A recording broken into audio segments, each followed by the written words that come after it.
Hello everybody, it is week 2 of Mark at the Market rehearsals. We are here at the beautiful Stanley Arts in Norwood.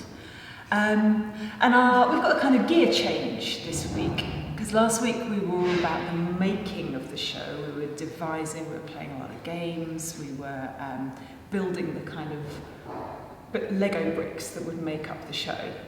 And this week we're kind of sticking them together and putting enough of a framework in that we can then rehearse it and we can get it slick. So what are you looking forward to? Is there anything that you're kind of nervous about transforming this very loose, gamey structure into something that we can set more and rehearse more? Yeah, I think the first kind of concern is just making sure we retain that playful energy that we found in the first week, and that it doesn't sort of get dumbed down at all by finding the precision in it. So I think, trying to constantly remind ourselves of what we found in the first week while kind of tidying it up would be a key thing. I think we talked a little bit last week when we started to put things together about finding, like the freedom in the scaffolding, I think we said. Did anyone want to jump in on that? I think we've discovered in some of the moments that to kind of decide where the beats are in the sort of rhythm of the game, it's really helpful for us in finding the energy, rather than, it be this sort of muddied chaos, which can sometimes happen when you're going sort of full clown and you're really going for it, and that's brilliant. But I think sometimes having those beats and that precision can really help us to sort of find the energy and connect to each other a little bit more. Yeah, no, that's true. I think, like finding those beats or those kind of very clean moments that might actually add to kind of the comedy effect we're going, rather than, kind of having that sense of flavour going, okay, like having that chaos. It's almost like you risk missing moments if you're all going all at once. Somebody else might be doing something brilliant over the other side of the space, but you've missed it because you're kind of here, and it's just about finding where we want to be looking, where we want the audience to be focused, so that they really see every lovely moment that we want them to see. So I suppose another thing that we're doing this week is starting to make a shift between just talking about games and starting to get some more kind of technical language about comedy, about physical comedy, because so much of the show is funny and can be funny, and in a way going with those funny bits makes the darker bits, I think, more moving, I hope. Have you guys kind of worked in physical comedy before? Have you met some of the language, some of the terminology?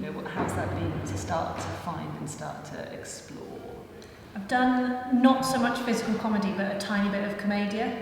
That was in training ages ago, and I really liked that kind of silly, zany character, which I think I bring a tiny bit to this, but I think it works quite well. I'm looking forward to kind of exploring that more and finding, like you say, not just, this is the character, but finding those darker moments which are more real and people can relate to. Yeah, it's almost like if we want to move, if we want the audience to feel moved, they have to like you first. And in order to like you, like laughter's a great way of connecting with people, connecting with audiences. Because if we've been laughing with you, we kind of feel your pain more. Zach, I think you were saying some of the kind of language that we were talking about last week was new for you. Like talking about clocks and double takes and beats and that. So is it something that you're kind of nervous about or enjoying the newness of? Or? I don't really get nervous about it, just because you describe it so well. You're just too cool. No, if we put in practice in rehearsal all the time, then you just pick up on it, don't you? I love learning new things, all the new terminology and what it means and stuff. So it's just handy just to keep it in your toolbox. Yes, I like the idea of a toolbox. I think I like that quite practical language of kind of going, there's a bunch of tools in here that we can use to make theatre. We don't have to be precious about it. Today is a spanner kind of day. A spanner of double takes. So apparently this building is haunted.